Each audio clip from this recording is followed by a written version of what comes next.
Again, the purpose here is to give you some information about the center because it will become the home of these materials, and we want everybody to know what the center is and what other kinds of materials it will be joining. So again, my name is Adna Karamehic-Oates. I'm from Visoko in Bosnia, and I am not a student of the Bosnian Student Project, but I have been with the center now since 2018.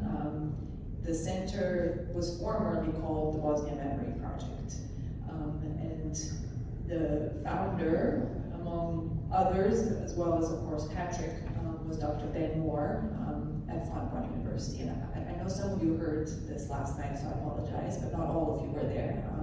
So just for the courtesy of everybody else, I'm going to say some of the same things, and then we'll expand on that.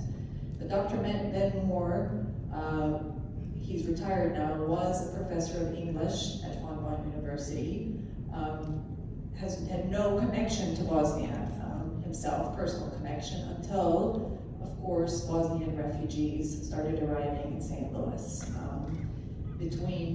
mostly between 1995 and 1997. And in his daily life, he was coming across these refugees and started talking to them. And I mean, I wish Ben was here, because if you know Ben, he's an extremely empathetic, kind, wonderful person. So you would immediately understand why something like this would resonate with such a good human being. But he was learning the stories and said, we can't let these stories just not be saved somewhere, right? We can't let these stories be lost. We have to, and the trauma that people were bringing with them, he couldn't stand to let those stories be lost. So he and Patrick and Dr. Jack Roscoe, and also at Fontbonne University, started with members of the community, that's an important actually, with existing members of the Bosnian community, started recording interviews with survivors in English or in Bosnian where needed, with translators, audio recordings, video recordings, and just started saving them. And so these were the beginnings, right, of the center of the Bosnia. That's how the Bosnian Memory Project started. So this was 2006, 2007, and that's how it continued for many, many, many years. But along the way, also, they collected documents, photographs, materials, and Rebecca's going to talk in a little while about some of those items that have been collected over time. So it became clear that this was becoming much more than an oral history project.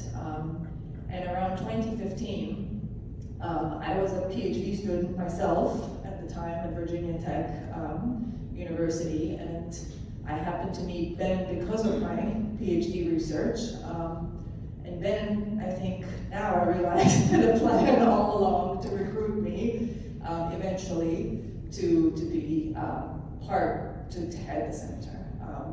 And I was already planning to move to St. Louis. I was living in Washington, D.C. at the time. And my sister, who's also actually a professor here at St. Louis University, in social work, was here, so I moved to St. Louis. So it all kind of came together, and I started working with the Bosnian Memory Project, recording interviews myself, and eventually I became first the associate director of the center, and then the director. The center was, our Bosnian Memory Project was renamed the Center for Bosnian Studies in 2020. And that was a very conscious decision that we made because, like I said, it had become bigger. All of these materials, people kept bringing materials, right? When they realized there was a place that was collecting things they wanted to contribute, right? Members of the community brought us things. We asked for things. And so it was a very conscious decision to rename it the Center for Bosnian Studies. And when I look back over some of the things that Ben wrote even before I was part of it, I can see in the history that there was always a plan, right? To make it something bigger, to make it more long-lasting, and to, again, not have it be a small thing, but something that was going to continue into many years years to come. So some of the things that the center is doing now is still very much collecting the oral histories. I would say that's probably the fundamental and the most important aspect of the collections, right? It's recordings of stories, and we continue to do that. You know that the St. Louis community is around 60,000 in St. Louis, so it would seem like we should have, you know, thousands and thousands and thousands of interviews. I can tell you that it is very difficult to convince people to tell their story, right? And I understand why that is, but it is very difficult. So we have between 200 and I think 230 right now, but it's hard, right? It's hard to convince people. And some of you I've already emailed, and you know that, to ask for your story, because we have to do that. You get people to say yes, and then they realize what it involves, right? And that they're going to have to talk about the worst thing that ever happened to them, and that they don't want to, right? So that is a struggle, but it's so important.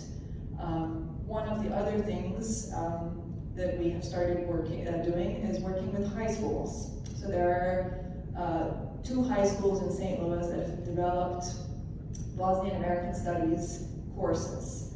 Afton High School and Bayless High School. These are communities in St. Louis that have high numbers of Bosnian residents or of Bosnian heritage. And the teachers there, one of them, Brian Jennings, started the course in 2014, has continued to do it every year, you know, with a small honorarium, not because it's a job for him, but because he has really become part of this community. And the students in these courses tend to be split between Bosnian American students and American students. And so the way we support them is with their curriculum. I go to the courses, Ben has gone to those courses, I'm sure Patrick, you have participated in those many times as well.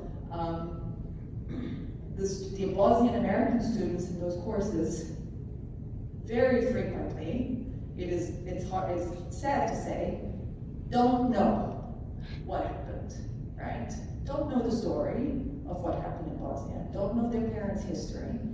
Some of them do, right? It depends on how much the parents have told them, but very often, it's surprising, they haven't been told. And again, I understand those choices. So, but the reality is that sometimes this is the first time that they're hearing, you know, all of this. So it's really been an interesting interaction with them.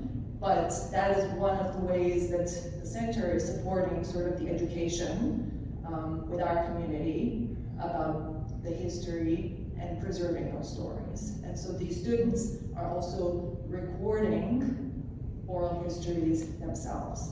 And those stories become part of the center's collections too. So they're kind of taking on that role as well for us. And then of course we are doing community outreach and events. And so we have collaborated with the St. Louis Holocaust Museum on education about memorialization, with St. Louis County Library, with the St. Louis Symphony Orchestra, sort of different types of events that educate not just the Bosnian community, but of course the broader community in St. Louis about why Bosnians are in St. Louis in the first place. Who are they, what are their stories, and so on. So that is sort of the broad overview of the center. Font, as I mentioned last night, closed earlier this year, so we just moved to St. Louis University in July, and so we've only been here for a month, but we plan to continue doing everything that we were doing at Fontbonne, and hopefully more, actually, now that we are at St. Louis University, because it is a bigger university. There are students of Bosnian background at the university. It has more outreach, so I think, of course, while the closure was very sad for the center, in a lot of ways, it has opened new doors and new opportunities. And my hope is, and I'm pitching this to Patrick, to introduce a course at St. Louis University as well, Bosnian experience and so on. So that will take a little bit of time, but to integrate that into the coursework beyond sort of the collections and preservation aspect. So Rebecca is here, and we have brought, Rebecca of course is the archivist for the center who came over to St. Louis University with me from Fontbonne University, and we have brought some materials from our collections just to give you an example of the kinds of things that make up the collection. This is obviously a very, very small portion of it. A lot of it is also digital or has not been processed, but she will talk about some of the collections. Rebecca?